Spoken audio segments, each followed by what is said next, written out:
Hello, welcome to విందు భోజనం. ఈరోజు నేను కాకరకాయ ఫ్రై చేద్దాం అనుకుంటున్నానండి.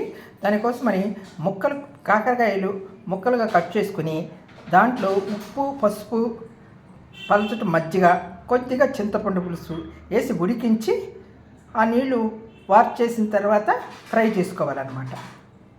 ఈ కాకరకాయ ఫ్రైలోకి మసాలా తయారు చేసుకోవాలండి. అదే అసలు టేస్ట్ అనమాట దీంట్లో. దానికోసం ఎండుమిరపకాయలు, ఉప్పు, వెల్లుల్లిపాయలు, జీలకర్ర ఈ 4 మిక్సీలో వేసుకుని కానీ రోట్లో కానీ మెత్తగా పొడి చేసుకుని పెట్టుకోవాలి. ఈ కాకరకాయ ఇవి 2 పొంగులు వచ్చేదాకా ఉడికించి అప్పుడు ఈ నీళ్లు వంచేసుకుని నూనెలో ఫ్రై చేసుకోవాలన్నమాట. తర్వాత చూపిస్తాను. ఇప్పుడు కాకరకాయలు వేయించుకోవటానికి బాండీ పెట్టి ఆయిల్ వేసుకున్నామండి. దీనికి కాకరకాయలకి ఆయిల్ ఎక్కువ కావాలండి. ఒక 6 గరిటెలు నూనె వేసుకున్నామండి. ఆయిల్ వేడైన తర్వాత కాకరకాయ ముక్కలు వేసుకుని వేయించాలండి.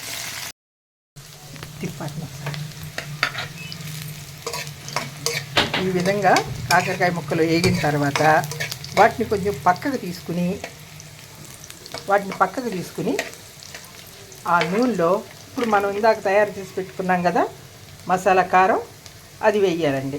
అది వేసి కొంచెం సేపు, ఎక్కువసేపు అక్కర్లేదు, ఎక్కువసేపు వేయించితే మాడిపోద్ది. కొంచెం సేపు ఆ నూనెలో అలా వేయించుకుని ముక్కల్లో కలిపేసేయాలండి. మంచి స్మెల్ వస్తుందండి.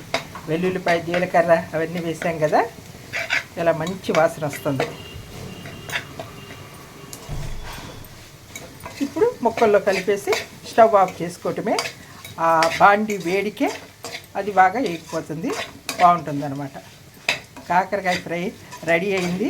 ఇది 15 రోజులు నిల్వ ఉంటుందండి. మన పిల్లలు ఎవరైనా హాస్టల్లో ఉంటే తయారు చేసి పంపించినా కూడా ఒక 15 రోజుల వరకు, నెల రోజుల వరకు తినొచ్చండి దీన్ని.